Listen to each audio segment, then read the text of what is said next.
نحمده ونصلي على رسوله الكريم أما بعد فأعوذ بالله من الشيطان الرجيم بسم الله الرحمن الرحيم رب اشرح لي صدري ويسر لي أمري واحلل عقدة من لساني يفقهوا قولي. وہذا کتاب، اور یہ کتاب، کون سی کتاب؟ قرآن پاک. انزلناہ، نازل کیا ہم نے اس کو. کیسی ہے یہ؟ مبارکن، بابرکت، دین و دنیا کی بھلائیاں ہیں اس میں. فاتبعوہ، کس لیے آئی ہے؟ اس کی پیروی کرو. واتقوا، اور تقوی اختیار کرو. کیوں؟ لعلکم ترحمون، تاکہ تم رحم کیے جاؤ، تاکہ تم پہ اللہ کی رحمت ہو. تو گویا اس کتاب پر عمل کرنے سے اللہ کی رحمت کا مستحق بھی بنتا ہے انسان.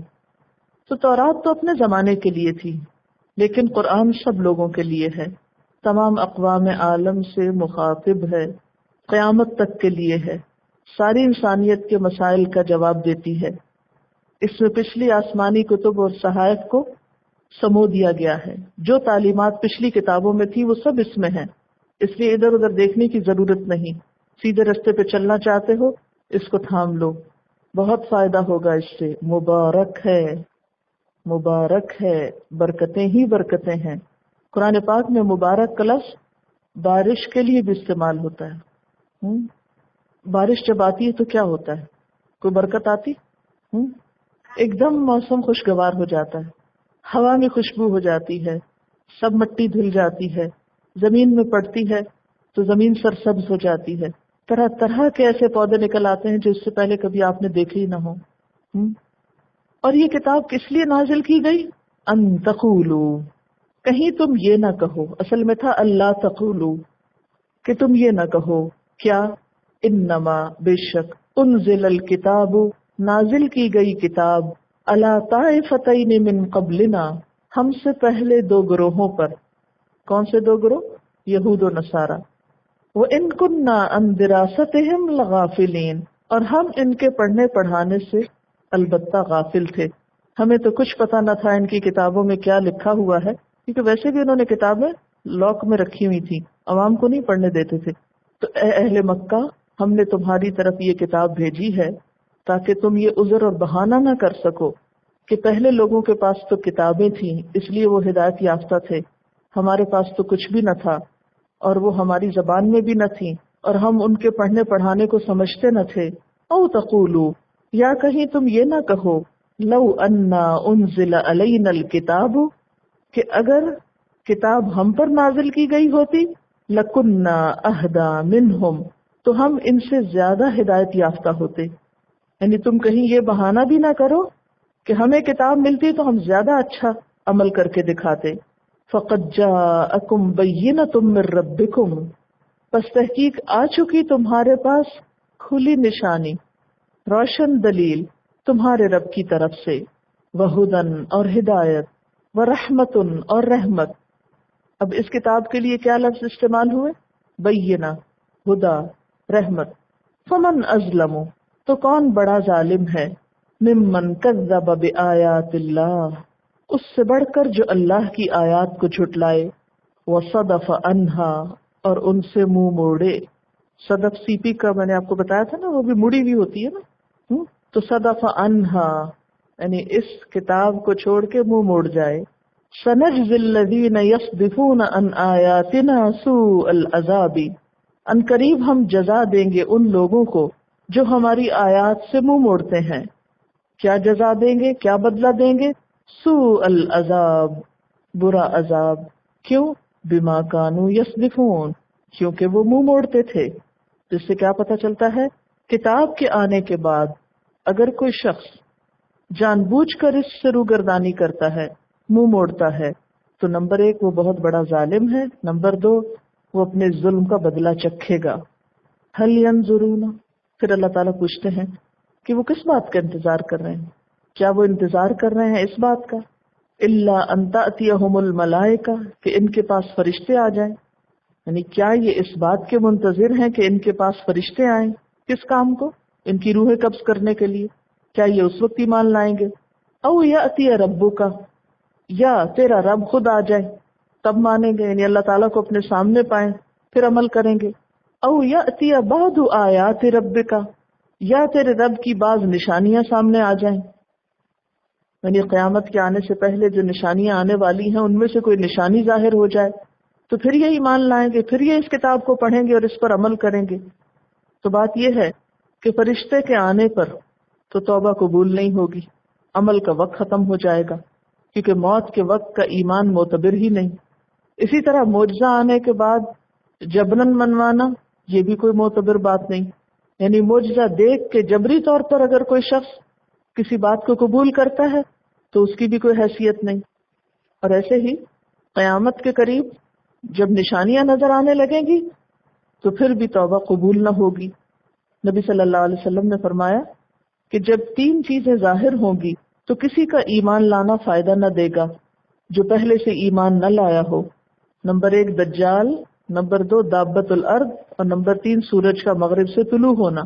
یوم یأتی بعض آیات ربک، جس دن تیرے رب کی بعض نشانیاں نظر آ جائیں گی، لا ينفع نفسا ایمانھا، کسی شخص کو اس کا ایمان فائدہ نہ دے گا، لم تکن آمنت من قبل، جو اس سے پہلے ایمان نہ لایا ہوگا، او کسبت فی ایمانھا خیرا، یا اس نے اپنے ایمان میں کوئی بھلائی نہ کمائی ہوگی۔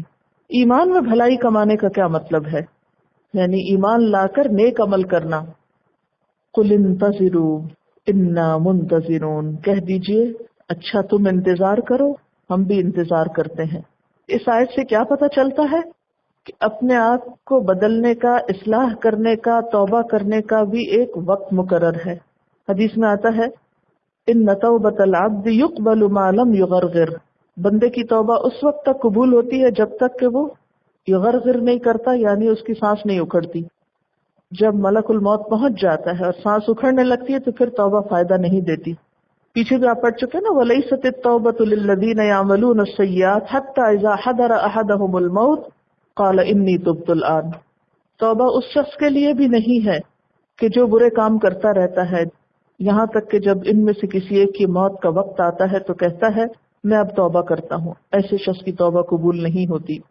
اب دیکھیں کہ یہاں صرف ایمان لانا ہی نہیں بلکہ ایمان میں خیر کمانا بھی ساتھ ہی ہے۔ اس سے کیا پتہ چلتا ہے کہ ایک شخص کے لیے صرف اتنی بات کافی نہیں کہ وہ کہے کہ میں لا الہ الا اللہ پڑھ رہا ہوں، بلکہ لا الہ الا اللہ کے تقاضے بھی پورے کرے۔ پھر فرمایا ان الذین فرقوا دینہم، بے شک وہ لوگ جنہوں نے اپنے دین کو ٹکڑے ٹکڑے کر لیا۔ کون ہیں وہ لوگ؟ یہود 71 فرقوں میں بٹے، نصارہ 72 میں، اور امت مسلمہ 73 میں بٹے گی۔ نبی صلی اللہ علیہ وسلم نے فرمایا جو میرے بعد جیے گا وہ بہت اختلاف دیکھے گا، تو ایسے میں تم پر لازم ہے میری سنت اور خلفائے راشدین مہدیین کی سنت، اس کو تم مضبوطی سے پکڑو اور اپنے نواجذ کے ساتھ، مضبوط ڈاڑوں کے ساتھ پکڑ لو ان کے طریقوں کو۔ ان الذین فرقوا دینہم، بے شک وہ لوگ جنہوں نے اپنے دین کو ٹکڑے ٹکڑے کر لیا، وکانوا شیعا، اور گروہوں میں بٹ گئے، لست منہم فی شیء، آپ کا ان سے کوئی واسطہ نہیں، یعنی آپ کی شفاعت ان کو نصیب نہ ہوگی، آپ کا ان سے کوئی تعلق نہیں۔ انما امرہم الی اللہ، بے شک ان کا معاملہ اللہ کے سپرد ہے۔ ثم ینبئہم بما کانوا یفعلون، پھر وہ ان کو بتائے گا جو کچھ وہ کرتے رہے ہیں۔ اچھا، یہ جتنے بھی فرقے بنتے ہیں ان کی طے میں 2 باتیں نظر آتی، ایک حب مال اور دوسری حب جاہ، یعنی یا مال کی محبت یا جاہ کی محبت۔ جاہ کیا ہوتا ہے؟ شان و شوکت، سٹیٹس، بڑائی، مرتبہ۔ اسی لیے نبی صلی اللہ علیہ وسلم نے فرمایا بھیڑوں کے کسی ریوڑ میں 2 بھوکے بھیڑیے اتنی تباہی نہیں مچاتے جتنا حب مال یا حب جاہ کسی کے ایمان کو برباد کرتے ہیں۔ یعنی مال کی محبت کی وجہ سے یا مرتبے کی محبت کسی انسان کے ایمان کو، نیک عمل کو، اس کے دین کو کس قدر نقصان پہنچاتے ہیں جتنا بھیڑوں کے گلے میں 2 بھوکے بھیڑیے گھس کے نہیں پہنچا سکتے۔ یعنی چیر پاٹ جو کریں گے وہ وہاں جا کے اس سے زیادہ تباہی ہو جاتی ہے ایک شخص کے ایمان کی جب اس کے اندر یہ 2 چیزیں آتی ہیں۔ حذیفہ بن یمان کہتے کہ نبی صلی اللہ علیہ وسلم نے فرمایا جماعت المسلمین، اور ان کے امام سے چمٹے رہنا۔ میں نے عرض کیا اگر جماعت بھی نہ ہو اور امام بھی نہ ہو تو کیا کروں؟ فرمایا پھر تمہیں ان تمام فرقوں سے الگ رہنا، خواہ تمہیں درخت کی جڑیں ہی کیوں نہ چبانی پڑے، یہاں تک کہ تمہیں اسی حالت میں موت آ جائے۔ آپ صلی اللہ علیہ وسلم نے فرمایا میری امت 73 فرقوں میں بٹ جائے گی، جن میں سے ایک فرقہ نجات پائے گا، باقی سب جہنمی ہو گئے۔ صحابہ نے پوچھا وہ نجات پانے والا فرقہ کون سا ہوگا؟ فرمایا جو اس راہ پہ چلے جس پر میں اور میرے اصحاب ہیں۔ تو اس سے کیا پتہ چلتا ہے کہ انعمت علیہم کی پہچان ضروری ہے۔ صراط الذین اسی وقت پتہ چلتا ہے جب انعمت علیہم کے طریقوں کو دیکھا جائے کہ انہوں نے دین پر کس طرح عمل کیا۔ اب اس موقع پہ ایک سوال آپ سے کروں گی اور ایمانداری سے مجھ کو جواب دیجئے کہ آپ صلی اللہ علیہ وسلم یا صحابہ کرام کس فرقے سے تعلق رکھتے تھے؟ یہ جو ہم نے جو نام بنا رکھے ہیں ان میں سے کون سا نام تھا جو ان لوگوں نے اختیار کیا ہوا تھا اپنے لیے؟ لیکن افسوس یہ کہ آج ہم اس وقت تک مسلمان ہی نہیں کہلاتے جب تک کہ کوئی نہ کوئی اس کے ساتھ ایڈیشنل ٹائٹل نہ لگا لے۔ یعنی یہ بات سمجھ آتی ہی نہیں لوگوں کو کہ اگر یہ کہا جائے کہ میں مسلمان ہوں تو اس کو کافی نہیں سمجھتے۔ کون سے مسلمان، کون سی جماعت، کون سا گروہ، کون سا فرقہ؟ اس کے بغیر شک کی نگاہ سے دیکھتے ہیں تو معلوم نہیں پھر یہ ہوگا کیا۔ تو دین میں ہمیں کیا تعلیم دی گئی کہ فرقے اور گروہ بندیاں اور ان چیزوں سے ہٹ کر اپنا معاملہ اپنے رب کے ساتھ خالص رکھو۔ سب مسلمانوں کا احترام کرنا چاہیے، یعنی ہمارے لیے عمل کا راستہ کیا ہے؟ سب کا احترام کرے، سب کو ان کی ڈیو رسپیکٹ دے۔ اگر کوئی خیر کا کام کر رہا ہے تو تعاون کرے، اور اگر کوئی غلط کام کر رہا ہے تو خواہ اپنے رشتہ داری کیوں نہ ہو ان سے بھی بچ کر رہیں، کیونکہ تعاونوا علی البر والتقوی ولا تعاونوا علی الاثم والعدوان۔ جب لوگ شخصیت پرستی کا شکار ہوتے ہیں، انسانوں کی محبت میں غلو کرتے ہیں اور آنکھیں بند کر کے ان کی ہر درست نادرست بات کو لینے لگتے ہیں تو گروہ بندیاں پیدا ہوتی ہیں۔ انما امرہم الی اللہ، ایسا کام کرنے والوں کا معاملہ اللہ پہ چھوڑ دو، وہ پوچھے گا ان سب سے جنہوں نے مسلمانوں کو توڑا، کاٹا اور مختلف گروہوں میں بانٹ دیا، اور پھر ان میں سے ہر ایک یہ سمجھتا ہے کہ سب سے زیادہ ہدایت یافتہ وہی ہے اور باقی سب گمراہ ہیں۔ یعنی اس حد تک تو یہ کہنا کہ میں اپنے طور پر جو مجھے ٹھیک راستہ نظر آیا میں اس پہ چل رہا ہوں، اتنی تو آپ کو اجازت ہے، لیکن یہ اتھارٹی آپ کو کس نے دی کہ آپ دوسروں کو گمراہ ثابت کیا کریں؟ تو کسی بھی کلمہ گو مسلمان کو اس طرح کے القاب دینا اور ایسے خطاب دینا ایک مسلمان کی شان نہیں ہو سکتی۔ اور چونکہ آپ دین پڑھ رہے ہیں اس لیے میں خاص طور پر آپ کو یہ نصیحت کروں گی کہ کوئی کچھ بھی کرے، آپ کے پاس کوئی اتھارٹی نہیں کہ آپ کسی کو گمراہ اور فاسق اور فاجر اور معلوم نہیں کیا سے کیا خطابات دیں۔ کوئی بھی کچھ کرے ان کا معاملہ اللہ کے ساتھ ہے۔ یعنی مجھ سے جب بھی کوئی آ کے پوچھتا ہے فلاں گروپ کے بارے میں آپ کا کیا خیال ہے، تو میں تو اب لا علمی کا اظہار کرتی ہوں، مجھے نہیں معلوم، مجھے تو فکر اس بات کی کہ میرا کیا حال ہے اور میں کس راستے پر ہوں۔ کیونکہ جب انسان کو اپنی فکر ہو تو پھر وہ اس بات میں کم دلچسپی لیتا ہے کہ دوسرے کیا کر رہے ہیں۔ من جاء بالحسنۃ، جو کوئی نیکی لے کر آیا، فلہ، تو اس کے لیے عشر امثالہا، اس کا 10 گنا اجر ہے۔ عشر 10 امثال، مثال کی جمع، 10 مثالیں ہیں یعنی 10 گنا۔ ومن جاء بالسیئۃ، اور جو کوئی برائی لایا یعنی جس نے برے کام کا ارتکاب کیا، فلا یجزا، تو نہ بدلہ دیا جائے گا، الا مثلہا، مگر اسی کی مانند، اتنا ہی یعنی برائی کے برابر۔ وہم لا یظلمون، اور وہ ظلم نہ کیے جائیں گے، یعنی کسی انسان کے حق میں کمی نہ کی جائے گی۔ اس آیت سے اللہ سبحانہ و تعالیٰ کی بے پناہ رحمت کا پتہ چلتا ہے کہ وہ ہمارے حق میں کس قدر مہربان ہے، ہماری کوششوں کا کتنا قدردان ہے۔ من جاء بالحسنہ، جو کوئی ایک نیکی لے کر آیا، جس نے ایک اچھا کام کیا، اس کے لیے بدلہ کتنا؟ صرف برابر کا نہیں، اتنا ہی نہیں، بلکہ فلہ عشر امثالہا، 10 گنا زیادہ۔ دنیا میں آپ دیکھیے کہ کتنے ہی کام ایسے ہیں جو آپ کرتے ہیں اچھی نیت کے ساتھ، اچھے ارادوں کے ساتھ، لیکن بسا اوقات آپ کو اتنا بھی اس کا صلہ نہیں ملتا جتنا آپ کام کرتے ہیں. اور پھر یہ تو کہیں کا بھی اصول نہیں کہ ایک کام کا 10 گنا زیادہ اجر دیا جائے. عموماً تو لوگوں کو ان کا حق بھی پورا نہیں ملتا، لیکن یہ اللہ سبحانہ و تعالیٰ کی ذات ہی ہے کہ وہ ایک انسان کو اس کی نیکی کا 1 گنا نہیں 10 گنا ریٹرن دیتی ہے. صحیح بخاری اور مسلم کی ایک روایت میں اس بات کی مزید وضاحت ہوتی ہے. آپ صلی اللہ علیہ وسلم نے فرمایا، جو شخص کسی نیک کام کا ارادہ کرے اس کے لیے ایک نیکی لکھ لی جاتی، خواہ عمل کرنے کی نوبت نہ بھی آئے. یعنی صرف نیت ہے، صرف ارادہ ہے، اس پر بھی اجر. اور اگر وہ اس کام کو کر لیتا ہے تو 10 نیکیاں اس کے نامہ اعمال میں لکھ دی جاتی ہیں. اور جو کسی گناہ کا ارادہ کرے مگر عمل نہ کرے تو اس کے لیے بھی ایک نیکی لکھ دی جاتی. یعنی نیکی کے تو ارادے پر بھی نیکی لکھی گئی، لیکن گناہ کے ارادے پر گناہ نہیں لکھا گیا. حتیٰ کہ اگر ارادہ کر کے عمل نہیں کیا تو بھی نیکی لکھ لی گئی. اور اگر انسان گناہ کر لیتا ہے تو 1 گناہ لکھا جاتا ہے. یعنی برائی پر اس کا صرف 1% لکھا جاتا ہے، یا اس کو بھی مٹا دیا جاتا ہے. کیونکہ قرآن پاک میں آتا ہے ان الحسنات یذہبن السیئات، نیکیاں برائیوں کو مٹا دیتی ہیں.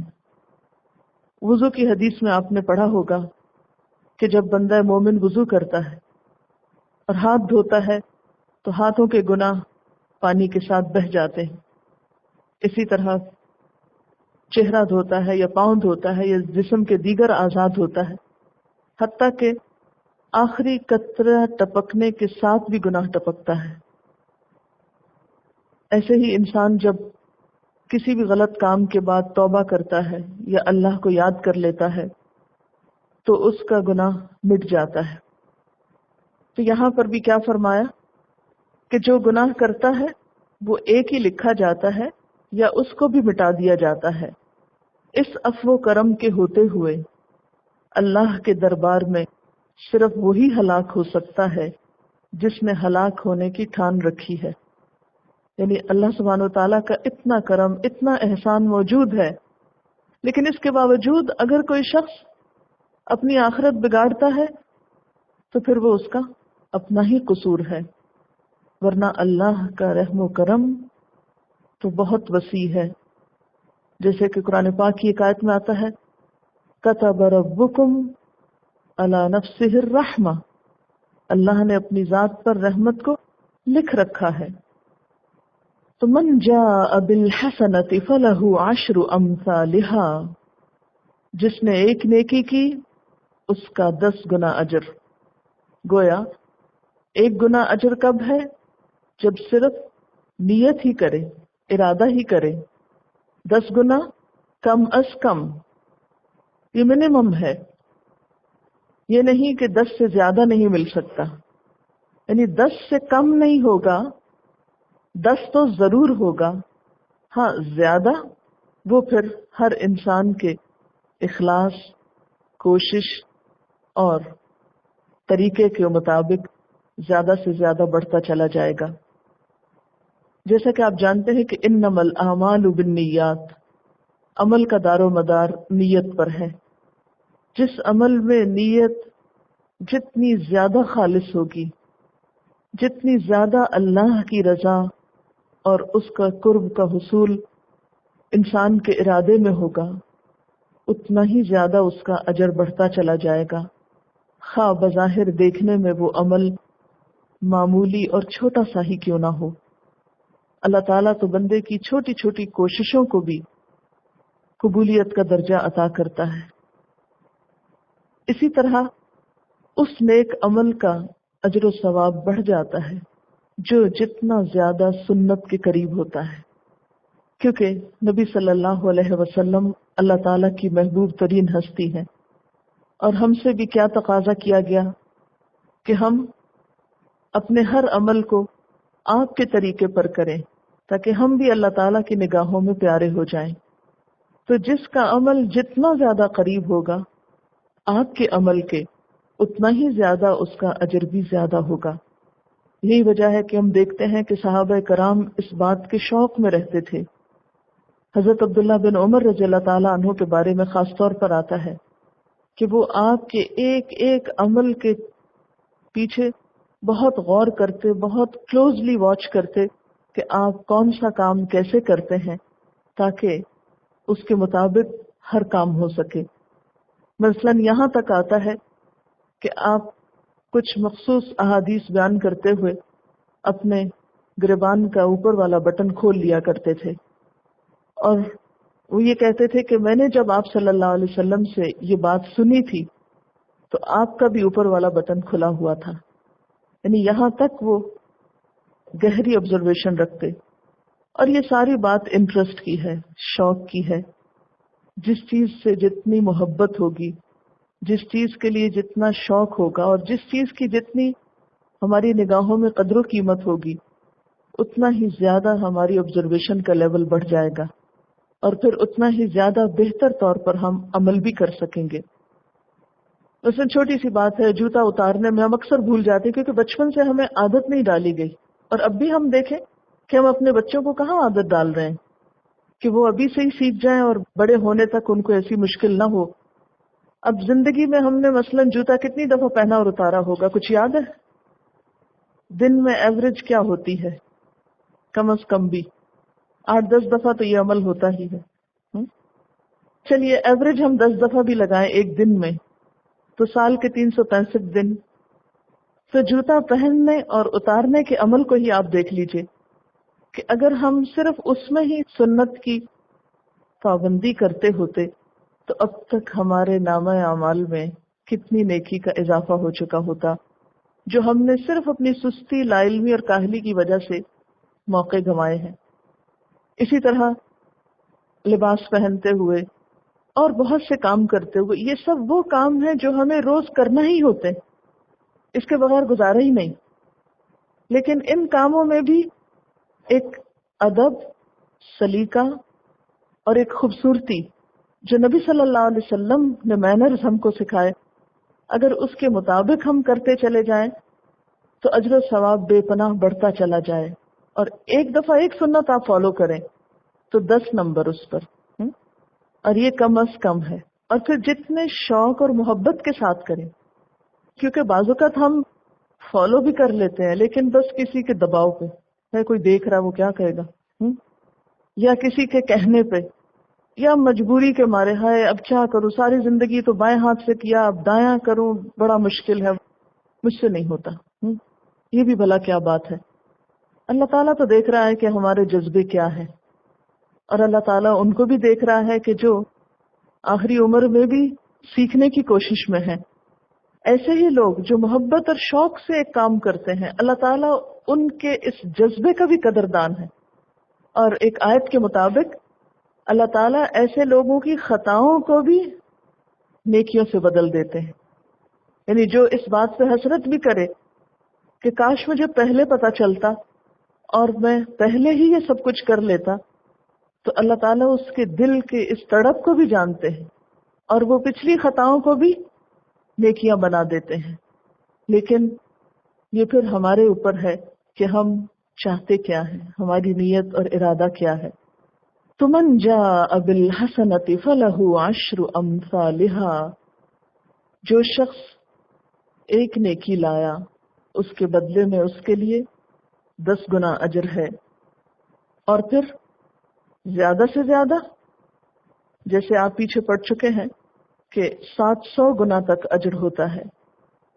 بخاری میں عبداللہ بن عباس سے روایت ہے کہ جب کوئی شخص نیکی کا ارادہ کرنے کے بعد نیکی کر لیتا ہے تو اللہ تعالیٰ اسے 10 سے لے کر 700 تک نیکیاں عطا فرماتے ہیں، اور 700 کا اجر سورۃ البقرہ میں، کہ جو شخص اللہ کے راستے میں اپنا مال خرچ کرتا ہے تو اس کی مثال ایک دانے کی طرح ہے، جو زمین میں ڈالتا ہے تو اس سے 7 بالیاں نکلتی ہیں، اور ہر بالی میں 100 دانے ہیں۔ یعنی اس مثال سے بات کو سمجھایا گیا۔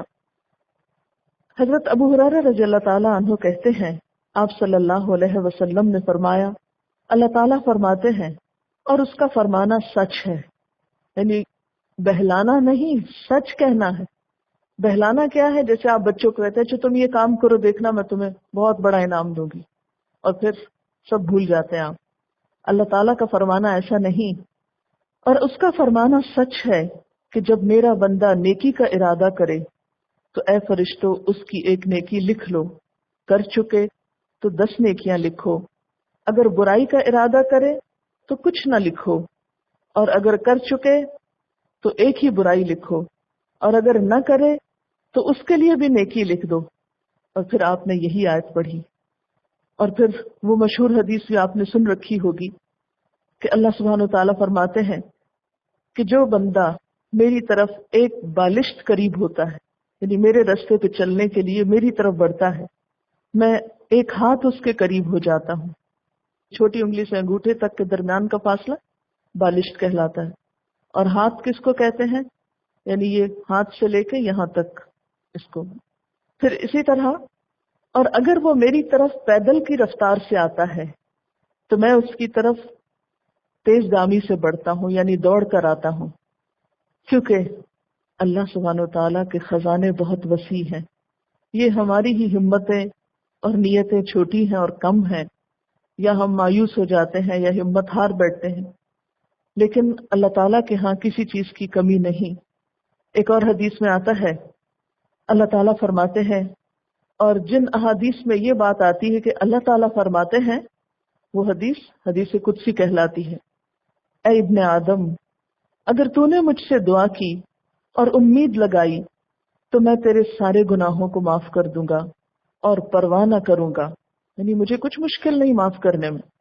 اے ابن آدم، اگر تیرے گناہ آسمان کے کناروں تک پہنچ جائیں اور تو نے مجھ سے مغفرت کی درخواست کی تو میں تیری مغفرت کروں گا اور پرواہ نہ کروں گا۔